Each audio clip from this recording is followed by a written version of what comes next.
análisis que viene haciendo Anebre dentro de las discusiones que tiene su junta directiva. Y lo queremos hacer porque hemos detectado algo que tal vez es la problemática de todos los sindicatos, especialmente los sindicatos del sector financiero, en el sentido de la preocupación que de verdad deberíamos tener sobre el tema de las nuevas tecnologías y la inteligencia artificial. Y entonces, pues, yo creo que Débora nos hace un análisis profundamente técnico de lo que ocurre en, digamos que bajo la perspectiva de la implementación de nuevas tecnologías e inteligencia artificial, pero yo quisiera que más que una presentación de tipo académica, que es tal vez el formato que se ha presentado para este encuentro, es que nos planteemos una especie de conversación, y ojalá una conversación que trascienda este espacio y que sea llevado a los demás sindicatos. Yo pues me tomé el atrevimiento de poner como primera diapositiva de mi intervención eso de la IA qué, y entonces pongo además que es la visión que tenemos a través del ojo de una aguja de un asunto que es muy grande, que es como si fuera un elefante. Y yo quiero hacer, digamos, como mención acerca de cómo algunos filósofos están empezando a hablar de este tema, entendiendo que, por ejemplo, digamos, desde la visión de la filosofía estoica, las herramientas pues no son ni buenas ni malas, depende del uso que uno haga de esa herramienta. Entonces uno podría decir que un martillo sirve para hacer una catedral, pero el martillo también sirve para partirle la cabeza al compañero. Y pues a mí me gusta pasar como por elementos un poco tal vez emocionales para tratar de transmitir el mensaje que quiero proponer en esta presentación. Y este párrafo es tal vez de uno de los últimos libros que he leído, es de un señor español que se llama Miguel Delibes, y me voy a atrever a leerlo. Dice: Daniel, el mochuelo, escuchaba las palabras del moñigo, todo estremecido y anhelante. Ante sus ojos se abría una nueva perspectiva que, al fin y al cabo, no era otra cosa que la justificación de la vida y la humanidad. Sintió una repentina vergüenza de hallarse enteramente desnudo al aire libre, y al tiempo experimentó un amor remozado, vibrante e impulsivo hacia su madre. Sin él saberlo, notaba por primera vez dentro de sí la emoción de la consanguinidad. Entre ellos había un vínculo, algo que hacía ahora de su madre una causa imprescindible, necesaria. La maternidad era más hermosa así, no se debía al azar ni al capricho un poco absurdo de una cigüeña. Pensó Daniel, el mochuelo, que de cuánto sabía de eso, era esto lo que más le agradaba, el saberse consecuencia de un gran dolor y la coincidencia de que ese dolor no lo hubiera esquivado su madre, porque deseaba tenerle precisamente a él. Estas palabras en el libro hacen referencia a algo que tal vez para la mayoría de los seres humanos es uno de los elementos más emocionantes y de más trascendencia en nuestra humanidad, y es la relación que tenemos con nuestra madre. ¿Y por qué lo hago? Porque tal vez las relaciones que nosotros hemos construido y que tal vez las inteligencias artificiales pretenden de alguna manera igualar, nunca van a tener lo que dice, y voy a tratar de pronunciarlo un poquito mejor a lo que lo hizo el presidente a como lo menciona Byung-Chul Han, el filósofo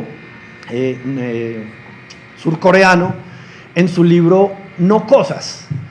Al final del tiempo existe una conexión entre lo que pensamos y la materialidad de nuestro cuerpo.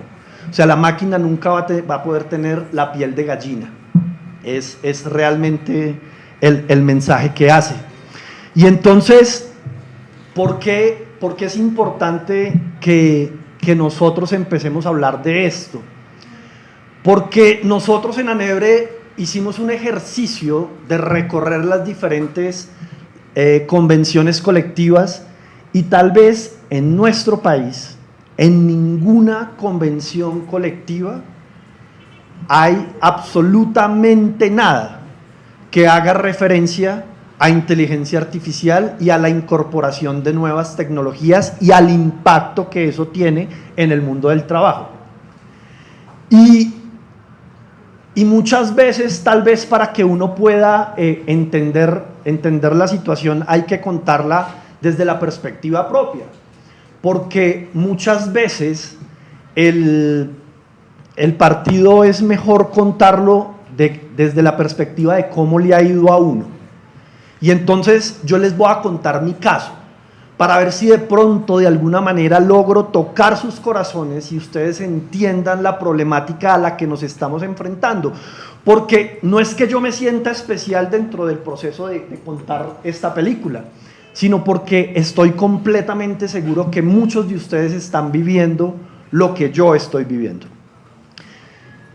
Yo fui contratado en el Banco de la República hace 22 años para desarrollar un proceso en una fábrica de producción, específicamente en la fábrica de producción de moneda metálica del Banco de la República. O sea, yo trabajo en la fábrica de moneda.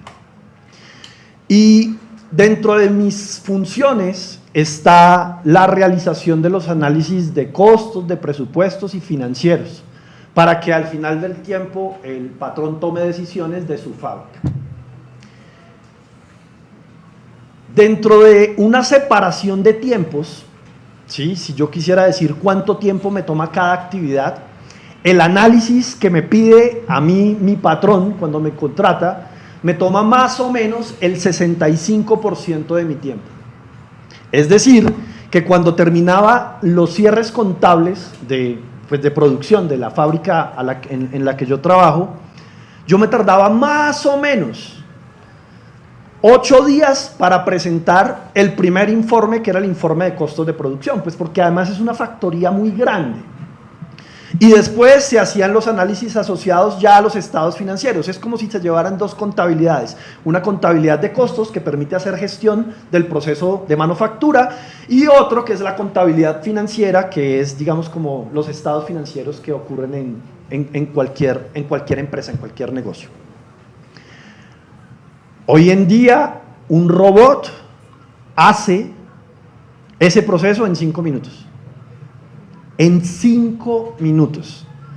Y yo temo por mi trabajo porque el 65% de mi tiempo ya no está siendo utilizado por mi conocimiento y por mi capacidad, pues para recibir, digamos, como mi pago a través de esa relación laboral.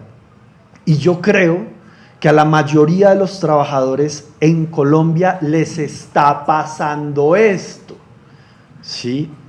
Y esos universos distópicos en los que se hablaba de la amenaza que significan las inteligencias artificiales, pues ahora son una realidad. Yo me gusta leer mucho y también leo de todo, y yo no sé si ustedes han tenido la oportunidad de leer un libro, bueno, es una saga de libros que se llama Dune.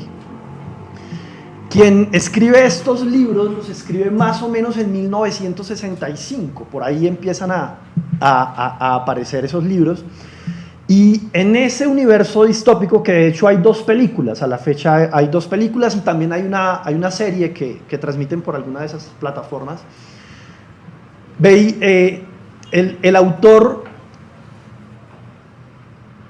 cuenta que la humanidad desaparece o sea, llega al punto casi de desaparecer, no desaparece, llega al punto casi de desaparecer, por la amenaza que significó una inteligencia artificial. Y cuando la humanidad se recupera digamos, de esta amenaza, se vuelve un delito capital tener máquinas de inteligencia artificial. Porque definitivamente, pues, vimos el peligro al que nos enfrentábamos.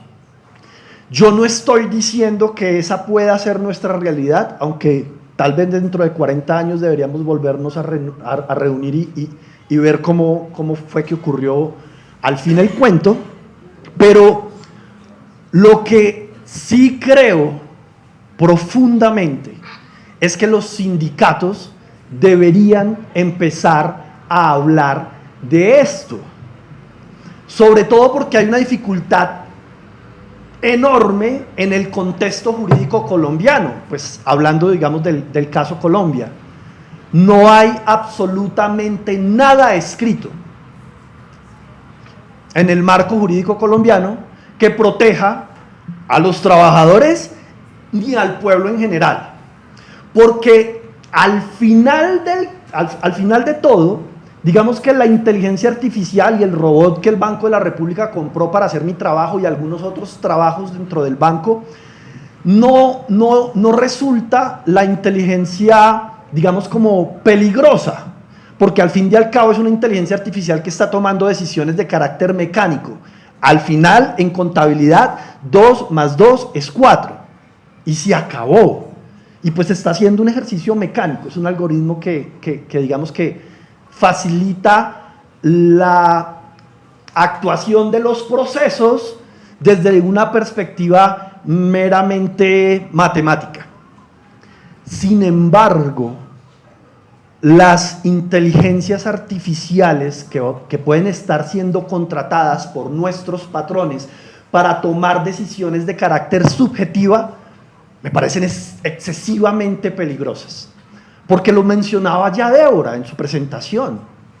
O sea, son inteligencias que pueden estar tomando decisiones a partir de sesgos raciales, socioeconómicos, financieros, productivos. En muchas de la literatura que yo he tenido ya la oportunidad de leer alrededor de este tema, por ejemplo, las mujeres terminarían terriblemente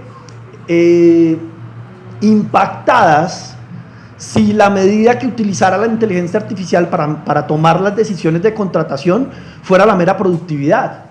Pues porque existen procesos fisiológicos, biológicos que hacen que tal vez las mujeres tengan la necesidad de apartarse un poco más de sus puestos de trabajo para atender, por ejemplo, la maternidad. Y entonces una inteligencia artificial que decida tomar decisiones de productividad no contrata mujeres porque las mujeres cuando se embarazan se ausentan más.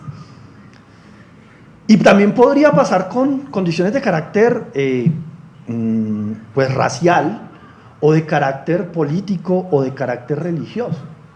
Y entonces no contrato a personas que la inteligencia artificial haya tenido la oportunidad de verificar cómo se comportan en redes sociales, y en redes sociales muchas veces expresamos pues nuestras ideas de carácter político y nos gusta la izquierda porque creemos en lo colectivo. Y al patrón pareciera que eso no les gusta y pues tal vez no nos contraten. Entonces, pues Anebre ha venido adelantando esos análisis pensando en nuestra convención colectiva, que es el momento, que para nosotros es el momento en noviembre del 2026. Pero quiero hacer énfasis en algo que ya dije y que por favor se lo lleven, y yo quedaría completamente contento si esto pasara así, y es porque muy a pesar de lo que quisiéramos, no tenemos la representación adecuada en el mundo de lo legislativo para poder generar leyes que nos permitan, digamos, como ampliar el rango de protección a todos los trabajadores, sino que por ahora, solo por ahora, y debería ser como la campaña de trabajo de aquí en adelante de nuestros sindicatos, es en la convención colectiva que para el marco jurídico colombiano termina estando por encima de la ley lo pactado, en el que podríamos incorporar esas protecciones en la relación obrero-patronal. En agosto de 2023 la OIT publica un documento, es el documento número 96, en el que hace, digamos, como un esbozo de lo que significa y el impacto que tendría la inteligencia artificial en la calidad y en la cantidad de trabajos. Es un documento que de verdad yo los invito también a que pues lo revisen. Y pues también aparece otro documento digamos como de un ala de la OIT que hace con la OSD, en el que digamos que lo que quiere mirar es cuál es el impacto que tiene la inteligencia artificial en esos, digamos como en el mundo del trabajo. Nosotros nos tomamos un atrevimiento que tal vez puede estar todavía incompleto porque pues yo en algún momento fui profesor universitario, pero dictaba temas de costos, de finanzas y esto, y pues ahora estoy tratando de hablar de un tema para el que tal vez no tengo la experticia suficiente, pero hago un esfuerzo para poder comunicarlo con ustedes. Y nos tomamos el atrevimiento de resumir algunos aspectos que deberían estar contenidos en las próximas negociaciones colectivas de los sindicatos. Y me parece genial lo que yo voy a mostrarles a ustedes porque está alineado completamente con lo que Débora nos dijo en la primera presentación y tal vez nos va a decir mañana. Deberían haber criterios de transparencia y explicabilidad. ¿Y eso qué quiere decir? Que los algoritmos deben ser transparentes. O sea, nosotros deberíamos tener acceso a eso y poderlos analizar. Y eso tiene una connotación que los trabajadores también no hemos logrado entender y que tal vez no tenemos el conocimiento para poder hacer el análisis requerido sobre esto. Porque imaginémonos un mundo utópico, o sea, Alicia en el país de las maravillas para los trabajadores. ¿Quién de nosotros, sí, o tal vez sí lo hay, pero no en el número que lo requerimos, tiene la capacidad de hacer la revisión de los algoritmos que ya se están utilizando?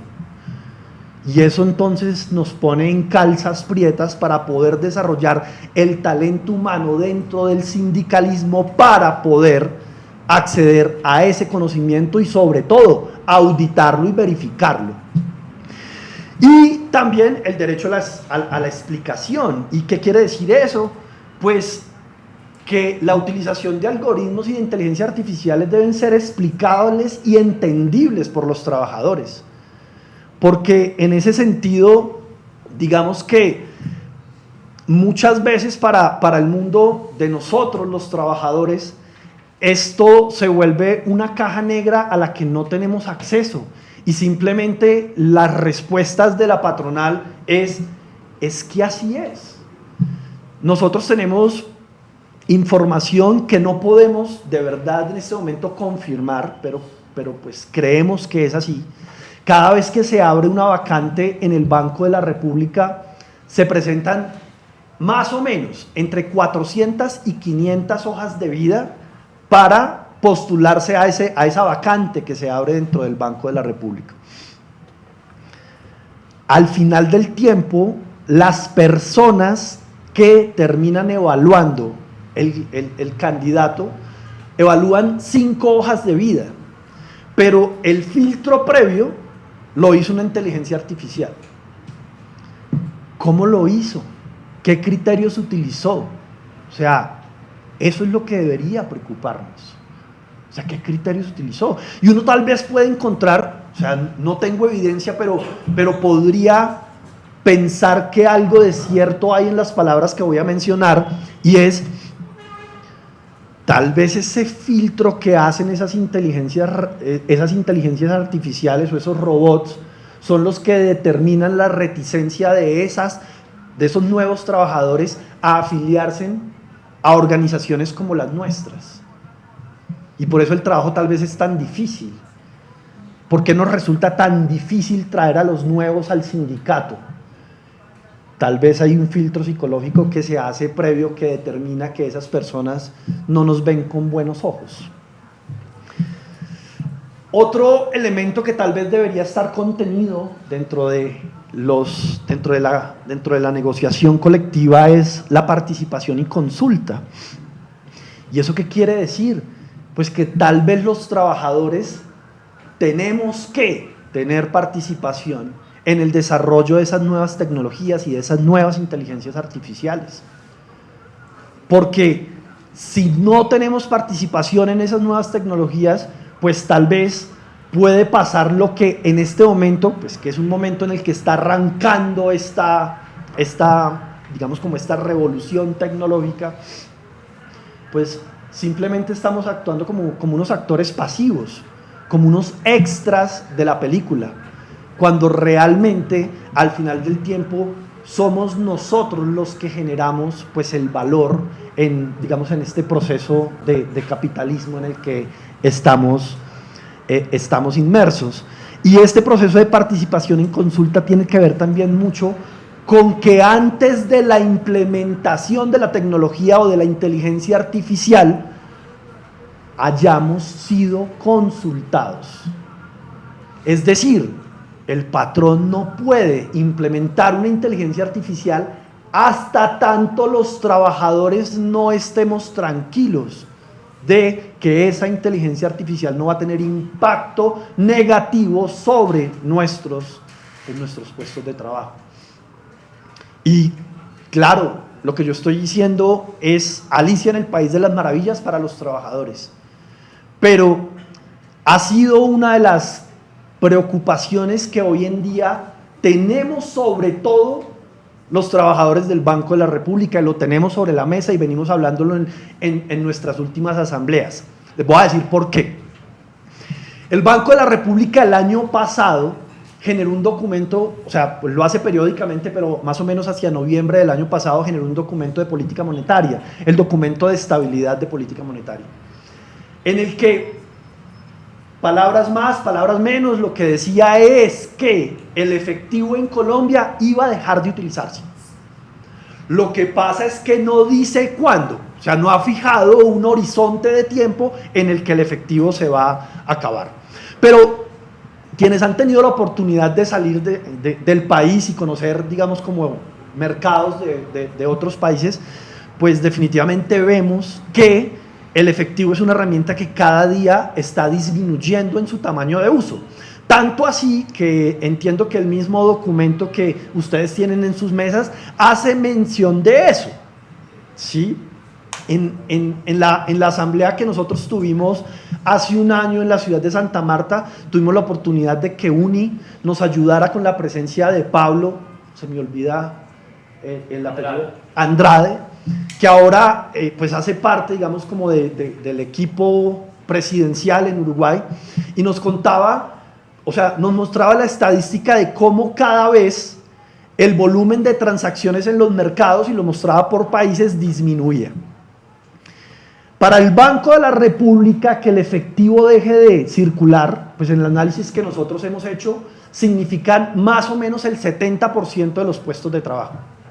¿Por qué? Porque tenemos dos plantas de producción, una planta que produce billetes, una planta que produce monedas, y además, pues los servicios asociados a la distribución de ese efectivo. Entonces, las tesorerías, la vigilancia, y hay un departamento que pues es, digamos, grande en términos de personas y pues de procesos en el banco, que es el técnico industrial. Para nosotros, que el efectivo salga de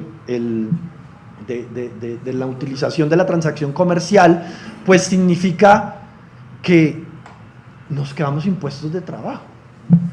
Y entonces, pues ahí también aparece un tema de cómo los trabajadores podemos reincorporarnos a esa a esa, digamos, como a ese cambio tecnológico, porque al final y al cabo el proceso va a seguir existiendo. ¿Cómo? De una manera distinta. ¿Sí? Y entonces, ahí, y pues también hay que contar, digamos, como dentro de las debilidades que les estoy contando, digamos, una debilidad mayor que hemos encontrado y que está analizada, pues, en OIT, los trabajadores de Latinoamérica de alguna manera tenemos como una especie de estigmatización. ¿Y cuál es esa estigmatización en la que tal vez nos han encasillado y que de verdad deberíamos hacer un análisis profundo para saber si de lo que estamos hablando es un mito o no? Y es si los trabajadores estamos dispuestos a realizar los procesos de reincorporación a esas nuevas tecnologías, es decir, si estamos dispuestos a. Porque dentro de la convención colectiva que los sindicatos hagamos en las próximas negociaciones, debería estar la obligación de que el patrón, a partir de esas nuevas tecnologías, reincorpore a los trabajadores que quedan, digamos, como por fuera de los procesos que tiene en ese momento. Y los trabajadores estamos dispuestos a aprender esas nuevas tecnologías. Porque si no existe la voluntad de nosotros a incorporarnos a esos procesos, y no es algo que solamente estoy diciendo yo, también lo dijo Débora en su presentación, la cosa se nos va a poner también muy difícil a nosotros, ¿sí? Y eso, pues, en este momento dentro del banco ocurre un fenómeno que no nos gusta, pero que se vuelve complejo. Ustedes saben que el Banco de la República está lanzando una nueva plataforma de pagos, de pagos electrónicos, se llama Breve, ¿sí? Que opera, siento yo, pues con algunas pequeñas diferencias, muy parecido a Nequi, a Daviplata y a Transfilla. No sé si es cierto, y quisiera creer que realmente hay algo mentiroso por parte, digamos, en la forma en lo que la está haciendo la administración, pero no ha podido conseguir los ingenieros con las descripciones que se necesitan y el conocimiento que se necesita dentro del banco para que exista un proceso de promoción dentro del banco para acceder a esos puestos de trabajo. Y ha tenido que recurrir únicamente a los puestos, digamos, como a trabajadores que están en el mercado. Eso nos duele, porque al final y al cabo, pues todos queremos, digamos, como tener una carrera dentro de la organización para la cual trabajamos, y una carrera pues en crecimiento. Entonces, pues ese también hace parte como un poco del mea culpa que hay que analizar si es o no es un mito. Por último, creo, me faltan una diapositiva, creo. Entonces, pues deberían existir dentro de la convención colectiva que pacten los sindicatos mecanismos de supervisión y de rendición de cuentas. ¿Por qué? Pues porque digamos que debe ser un proceso continuo y permanente sobre la revisión de esas tecnologías. Y algo que digamos que resulta, digamos, como complejo de acceder, pues digamos como tal vez por el pensamiento que tiene la patronal, pero que debería ser sobre todo el requerimiento de los trabajadores, es que no debería existir supervisión por inteligencia artificial de los procesos realizados por humanos, porque nos pone en una situación de absoluta desventaja. O sea, la inteligencia artificial nunca tiene dolor de cabeza, y la inteligencia artificial no tuvo que trasnochar porque tuvo un hijo enfermo, y la inteligencia artificial no tuvo digamos, como pues todos esos procesos de atención de personas que todos tenemos que desarrollar al interior de nuestros hogares. No menstrua, por ejemplo. Y entonces, pues es importante que la lucha en las próximas convenciones colectivas, y aquí les pido el favor que no me malinterpreten, porque muchas veces recibimos más ataques de los compañeros que de la misma patronal respecto a lo que yo voy a decir. Claro que es necesario mejorar las condiciones de todos los trabajadores en convenciones colectivas a partir de la perspectiva económica, claro que sí. Es importante que desde la perspectiva económica obtengamos más, pero es un momento en que la estabilidad de los trabajadores y de los puestos de trabajo está viéndose amenazada por una herramienta que todavía no sabemos cómo es que de verdad se comporta. Y entonces debería tener esas nuevas convenciones colectivas un capítulo asociado a estabilidad por el impacto de estas nuevas tecnologías y de la inteligencia artificial. Creo que Débora, pues digamos que habló sobre la agenda sindical que debería existir a partir de esto. Voy a leer realmente qué dice la OIT. La OIT dice que la Organización Internacional del Trabajo, subrayando la importancia de la consulta y participación de los trabajadores en la implementación de nuevas tecnologías, la protección de la privacidad y la necesidad de establecer mecanismos de supervisión y rendición de cuentas. Estos lineamientos se encuentran, por ejemplo, en documentos relacionados con la digitalización, el trabajo y la protección de los derechos laborales en entornos automatizados. En Europa hay un sindicato que se llama ETUC. Ellos ya han puesto, digamos, como cláusulas específicas alrededor de la gestión algorítmica. Explicabilidad, transparencia, revisión, o sea, es lo que está consignado, digamos, como en los acuerdos de ellos. Y en Estados Unidos hay un sindicato que es un sindicato, pues, del sector de las comunicaciones, que han establecido cláusulas sobre la vigilancia de esos, digamos, como de esas tecnologías en relación con los puestos de trabajo. Compañeros, al final, yo creo que la discusión que nosotros estamos dando pasa por el mundo de lo ético. Hay un filósofo, no logro saber y mencionar muy bien su apellido, creo que es alemán. Él termina diciendo en uno de sus libros que la ética de la inteligencia artificial se ocupa del cambio tecnológico y su impacto en la vida de los individuos, pero también de las transformaciones en la sociedad y en la economía. O sea, al final de todo es la mirada ética que haya sobre esta transformación industrial. Creo que aquí concluyo el análisis que hemos venido haciendo al interior de ANEBRE. Si ustedes quisieran en algún momento que desarrolláramos, digamos, como una mesa ampliada sobre este tipo de discusiones que nos permitieran ya la construcción en blanco y negro de lo que deberíamos poner en nuestras convenciones colectivas, en nuestros pliegos de peticiones, pues las puertas en este sindicato están abiertas para ello y pues les agradezco su atención y en lo que quisieran que compartiéramos y les enviáramos información de lo que ya hemos adelantado, con mucho gusto. Muchas gracias.